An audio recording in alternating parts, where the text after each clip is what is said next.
So you want to travel with your dog? Here are some pointers on what to do, what to watch out for, and how you can make your life easier when shipping your dog or traveling with them. Welcome everybody to my Canines & Company YouTube channel.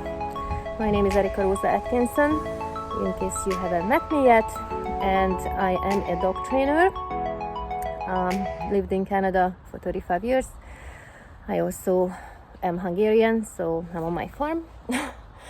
And I basically share some information, some knowledge, some experience with other people around the world, or give them just practical advice.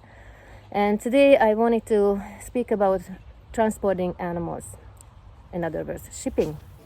Over the decades, many people have asked me quite anxiously what they need to know and what they need to do when they shipping animals, specifically on an aircraft. And because we have shipped so many dogs in the last 25 years, I wanted to share some information here. The number one thing that comes up in terms of animal transport and dog shipping is stress. Stress for the dog. I always say it's better to be prepared than to be sorry. The best thing you can do is travel with your dog just in short distances and expose your dog to anything and everything. Let them see the world, experience shorter trips before you actually gonna take on an adventure of a longer journey where the dog have to be transported not only by you but also by airlines and other carriers. Well-trained, well-adjusted dogs are happy anywhere. You can expose them to anything and everything to help the travel become less stressful and also ensure that you know the rules and regulations that applies to you.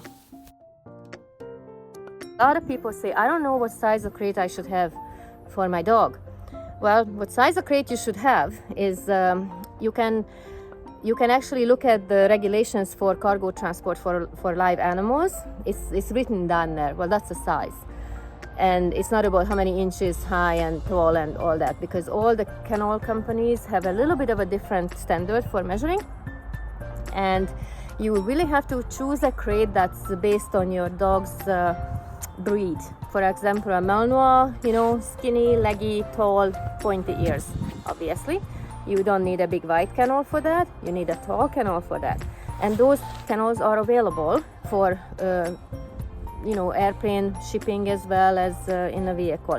There's a lot of custom-made kennels are available now.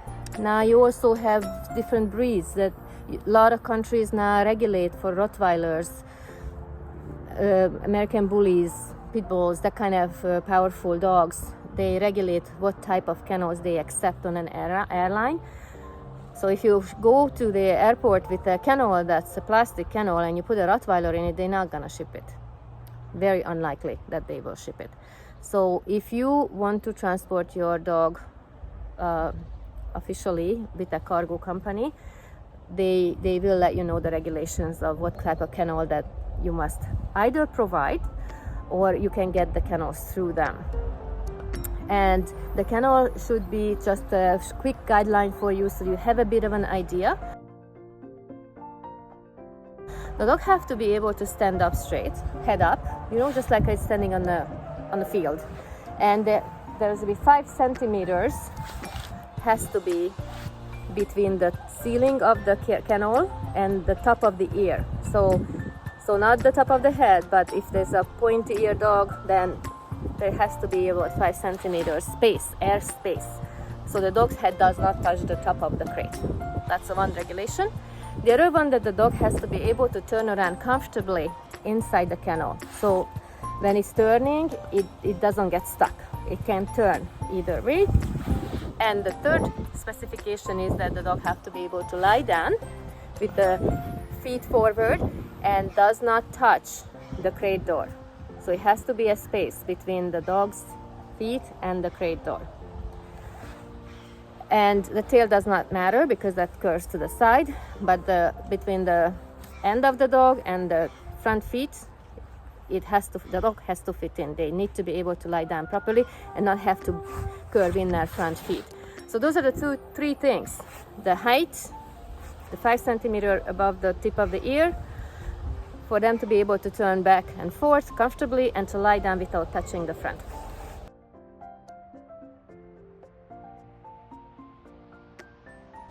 Once you have that, then you can get that kennel and even, make sure that you check with the shipping company that this is an actual kennel that they accept. I'm talking about not the soft kennels, because you cannot transport animals in soft fabric kennels or crates. It has to be either the fiberglass or plastic or wood or metal. And then the next part is the door. So different companies make different doors, and if you're just ground shipping and this is just you transporting your dog, then a simple latch is okay. It's not gonna be an issue because you're very likely are there and the dog is not going very far.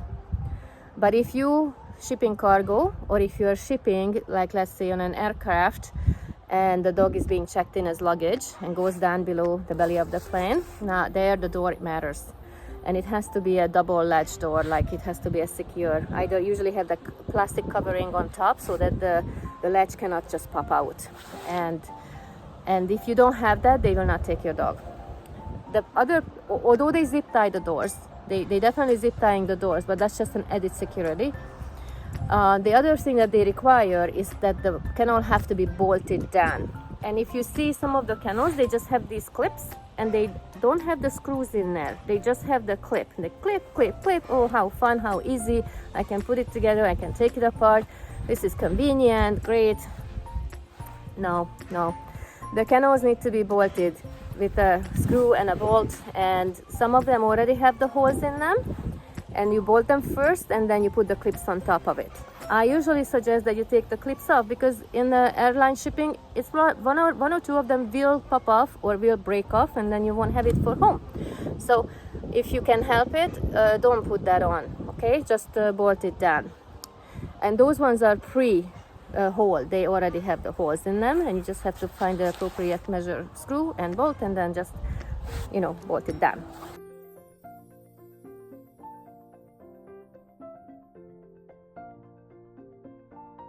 Those kennels that don't have them, you have to drill through them. So before you ship your dog, you drill. And you have to secure it on the four corners, and then depending on how big that kennel is, 2 or 3 screws in between, and also on the back 2 more. And this way the kennel is completely secure. It can pop up open, and if somebody picks it up in the wrong way, because they not always pick it up right. Sometimes the airline staff maybe just didn't realize that maybe that's not where you hold that crate, and then they lift it up on the top and not holding the whole thing on the side, so then they can cause that separation if it's not bolted down. And the zip ties are there also just as an extra added security. What I can tell you about zip ties is that you can either get that zip tie that's a reusable zip tie, because you can't travel with a knife or anything like that at the airplane. One of the ways that I can take off the zip ties is that if you have a key, and it's kind of a stronger key, even if it's a key that you don't use anymore, have that on your keychain, and then just zip tie the door, but not completely pull it on, so that you can put that little key in there and twist it, it'll pop open, and then you don't need a scissor, because we tried to borrow a scissor once in an airport and it was impossible. Nobody had it. So you wanna get your dog out of the crate as soon as you get them on the other end, and that's one way to open up these zip ties, is to have reusable ones or get them to open with a key. If it comes through like a dog hotel, then if it's not direct shipped and it comes through a dog hotel, then they might not use your reusable zip ties. They might not realize it and cut it or throw it away, or they just put their own on it, that you can see that they actually had taken out the dog and looked after them.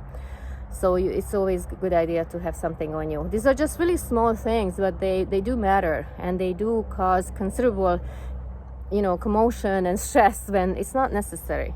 The other thing that I do if I travel with the dog, first of all, I crate train my dog. I know when to feed them. And I stop usually between the airport and where I'm leaving from, and I take the dog out and I personally puller them because I know they get exhausted. And then I give them water, they recover, they go to the bathroom, and then I put them in a crate and then I ship them. So take the dog and a couple of days before or even 3 days before, give them really good, thorough, vigorous exercise so that they're tired. The tired dog is a happy dog. It's not going to worry about too many things.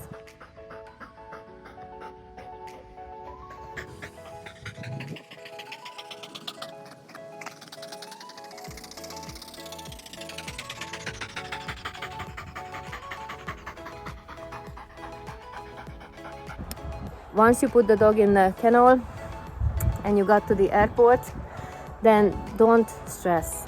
You know, like if you decided to travel with an animal, then travel, because there's no point stressing and stressing your dog out. If you made a decision, go with your decision, and at that point you're the solid foundation for your dog. The dog's gonna look at you and say, well, if you're okay, I'm okay. But it's not what I see. When you're prepared, you don't feel pressure at all. You feel pressure when you're not prepared, either emotionally or mentally, or you don't have your ducks in a row and there's problems at the check-in counter. And a lot of times I see people, stressing because they're so scared. And the more they do that, the worse the dog gets. And so I often just try to tell them what to expect, and then people tend to calm down. Pilot came to me. We weren't even in the air. We were just waiting. And he came over to me because he saw me with the dogs, but I wasn't stressing. I was just standing there. And he came over to me and he introduced himself and said, oh, I'll be flying your plane today, and I just wanted to let you know what's going to happen with your dog. And I'm like, oh, well, that's great. I was curious what he would say. And he said, so after you checked in, the crew will come and take your dog down to this pressurized cabin where the dogs are, the live animals, and they have proper little sections for each size of kennel, because you do have to pre-book. He said to me that it's 15 Celsius, the temperature. So it's not super warm, it's not super cold, it's cool. The dogs don't overheat. And it's dark, and the crates are placed so the dogs can see each other.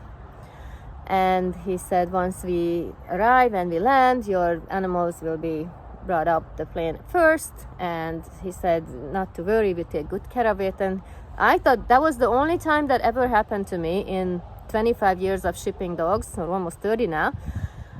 And I just really appreciated it, because if it was somebody else who didn't know these things, I didn't know all the details, but if it was somebody else who didn't know these things, I think it would have meant a lot to them.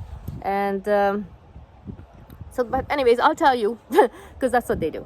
I'll tell you about how to prepare the crate so that your animal don't get lost, or if it does, there's an information right there on that crate, and not in a form of taped up paper, or they put it in a little Ziploc bag and then they zip tie it to the side of the crate. Like, those things can just fly. With a permanent marker, I mark the crate. I put down the date of travel, the flight numbers, connecting flights. I put the microchip number of the dog on the crate. I put my name, my address, my phone number, my email address, my booking number, and the reservation number on the crate. So if anything happens to that crate and it ends up in a different aircraft, or they have to leave it behind for any reason, and I say give the dog water, like I write it on, and I go with my proper sized crate. I put the crate measurements on it, like how tall, how high, how deep. I put the dog's name and breed on it, age, and I put how many kilograms the dog weigh and how much the crate weigh, and the combined weights. So basically I put every single thing on that crate, all the information, I mark it up, and of course this side up so that they don't turn my dog around. And it has 2 dishes in it, one apparently for food and one apparently for water. In the water I put ice cubes in there if I can, because the ice cubes will take time to melt, and at least it lasts a little bit longer, not a whole lot longer, but somewhat longer. For bedding, I don't put any blankets or things like that in there. The only time you would put a dog bed or blanket in there if the dog is really reliable. But shipping young dogs, young adult dogs, you know, like they still pretty impulsive. So shredded paper is the best, because if they even have to go to the bathroom, if you put shredded paper in the crate half and then you put the dog in it, it'll trump it down. And if he has to go to the bathroom, you know, it's so thick that it goes to the bottom, and the crates usually have that little crevice on the side so that any water will go to the side and the dog won't be sitting or laying in their own mess. And that's it. No collar, no vests, none of that, because crazy thing had happened before. And the best thing is just to have the dog without the collar, without the harness, without any kind of pajamas on. Just put them into the shredded paper, well made bedding, mark that crate properly, bolt it down properly, zip tie it properly, and then the airline will put their own documentation on top of that. So make sure that you leave enough space on the marked crate, that long sticky thing that they put there, I think it's the luggage tag, and it has space there, has room in it. I also photocopy their pet passport or their vaccination papers, whatever papers that you need to provide for your dog, and I make a photocopy of that and I attach it. That is in a Ziploc bag and I duct tape it so it doesn't come off.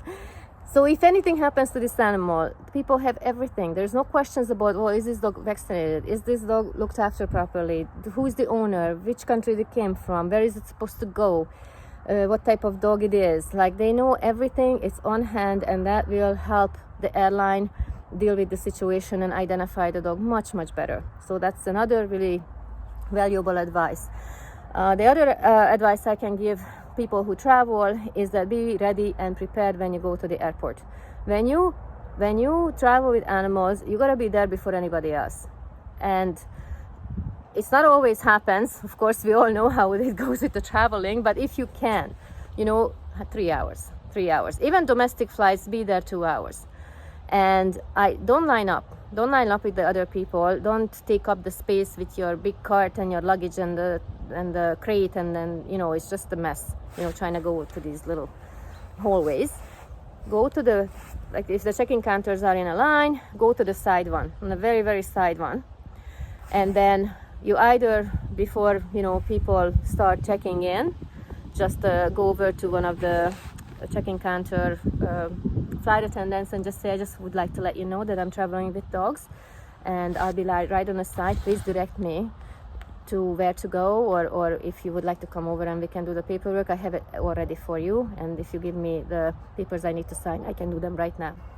Flight attendants, their face light up. They're just like, thank God somebody knows what to do. And sometimes they say, okay, just stay there, we'll call you. Then, or just say, okay, you line up, leave your stuff on the side, and then, when you come up in your order, then we'll deal with it. But most often what happens is that they just say, okay, great, let me look after the families, the people with the special equipment, that kind of stuff, and then they just come over to you. Sometimes they come over to you at the very, very end. Sometimes in the beginning, it's hard to tell who does it in what way, but they come over to you, and then on the top of the crate, that's the check-in counter at that point, and you show them passport information on the crate, bolts are in, dishes are in, dog is in, zip tie is in, and then they're gonna ask you, do you need to take your dog out again? Then if they came to you first, then you say, yes, I will take him out again, and then that case you don't have to zip tie. If they take you last, then you can say, I already taken my dog out, because they tell you that they're gonna come last, then you have time, and you just go out with your dog, come back, and then wait for them. Then if they came to you last, then you say, no, I'm ready, let's put them in. And they do the paperwork, and some people prepay for the shipping, and some people have to pay at the different counter. Sometimes at the same counter, sometimes it isn't. For example, in Vancouver, if you fly with KLM or Lufthansa, you line up like everybody else. but you're on a side. They come to you, we do the paperwork, then you go to the check-in counter and you pay for your shipping right there with your Visa card. You cannot pay with cash. If you pay at the check-in counter, it has to be some kind of a card. Like, it has to be electronic. In Budapest, it's different. If you need to pay for your shipping, then they send you to a different customer service where you can pay with cash or with a card. And that way, it's a little bit, maybe more convenient or not, but you have to be careful when you are paying, that you make sure that you know what they're charging you for, okay? So that you don't get double charged. Check your Visa statements or debit card statements right away after the transaction before you even leave, just to make sure that they didn't charge you for extra things, because sometimes there's computer systems can play tricks on them, and it's really hard to get your money back. Once they charge you for in a wrong way, you have to go through complaints and trying to get your money back, and it just goes on, and it takes months and months and months. So I always pay with cash if I can help it. If I can't pay with cash, I only leave enough money on that account that I know how much it's gonna cost, because they tell you, and then they can't charge me more. So I don't use a Visa card, I use a debit card, and I use an account where that's the only money I have on it. This way you avoid that. And if they say, well, it's insufficient funds, then you can just say, well, how much are you charging me? And then you can go through it. So other advice is, you must know how much you're supposed to be paying for the dog that you're shipping, okay? And not less and not more. Once you lined up and let's say everything is fine and you paid for your dog to be shipped, you will get a little receipt. It's like a luggage tag that shows your payment on it and has the same number as what's on a crate with the luggage tag that they stuck on it. It's different when you fly with a dog that's on board, which is 8 kilos or under, and that includes the soft carrier, which is also, the measurements of it are specific to the type of aircraft that you are flying on. So don't assume that your little dog carrier will work on this aircraft because it worked last time.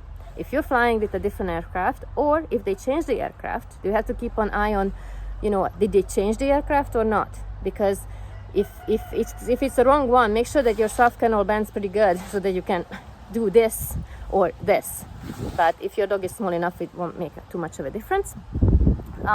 There's a fee for that as well. I believe it's 100 euros, but you just check on that.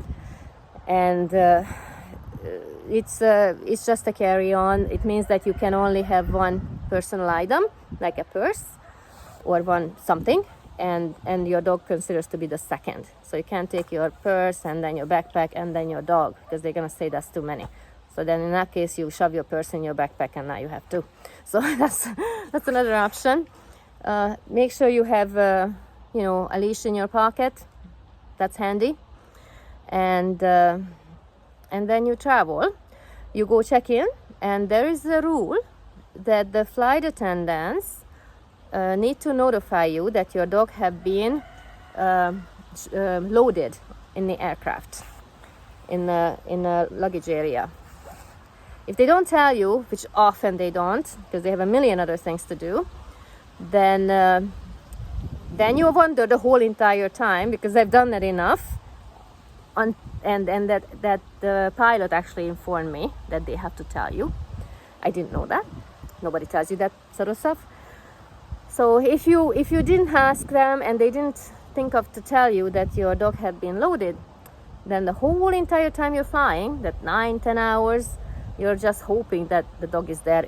If you didn't see them loading the dog, because sometimes you can actually see it, but it depends on which side of the aircraft you're sitting. What I do when I board the aircraft and the flight attendants greet the passengers, I say, "Hi, I am traveling with a dog or 3 dogs, whatever many, and I would like to ask you if you could please notify me when the dogs are loaded in the aircraft before takeoff." And they say, "Yes, of course." That they say, "Well, if I can, we will." And I said, no, like it's I have the permission to ask you to please let me know when the dog is loaded. So depending on who you're speaking with, sometimes they just promise and and then they don't actually come to you and don't say anything. And sometimes they tell you, no, we won't have time for that. Well, neither of them is okay, first of all, because you're paying a pretty hefty sum for that dog to be shipped. And I understand that it's a bit of extra work for the airline and their employees, but you paid for it and you asked for it. So what they can do is just fulfill your wish, and because they have to, they obligated. And when you sit down and the boarding, the pre-boarding, everything is been there, then if they haven't came to you, then you push that button and you call the flight attendants, and you're gonna remind them, you must have not had time to check on it, but could you please radio down and ask if those dogs were boarded, so that I can be assured when I'm flying, half day, that these dogs were there. And at that point they do it, and they come back and they say yes, they've been boarded, they're doing well. They usually give you a little bit of a load done. So I would say 4 out of 5 times they don't come to you right away. You have to remind them, and but I suggest you push it, like don't travel stressed out like that. Wherever your journey will take you, the more you prepare, the better experience you will have. Of course, I only touched on some key points based on my own personal experience. There are many unexpected events that can occur during a journey. If you like this video, click like, subscribe, or you can leave a comment as well. Until next time, I wish you all the best and happy travels. Thank you.